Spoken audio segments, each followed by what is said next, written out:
Hindi ko na tinanggalan ng lupa. Kaya nga. Kuya Cesar, salamat ha. Magaling ang trabaho mo, kuya. Ikaw ng official ano namin, gardener. Kasi hindi naman hindi malulubog. Oo nga. Kaya hindi ko na tinanggalan ng lupa. Opo, sige, okay lang.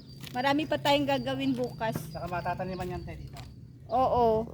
Tataniman, marami tayong gagawin bukas. Pupunta tayo sa sa garden shop. Opo.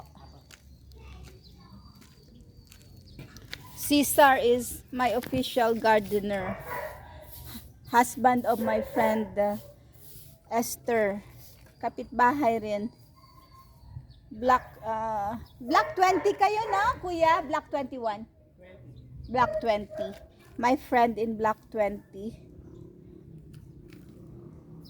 Her husband is my official gardener now. Kasi maayos ang gawa. Maayos ang gawa. Tsaka nagsasabi ng totoo. Tsaka may malasakit. And they like Esther and Cesar are kind to dogs and cats. They have also many dogs and cats. Salamat ulit, kuya. Okay. Bukas marami tayong gagawin, mga 9, no? Alis na tayo. Okay.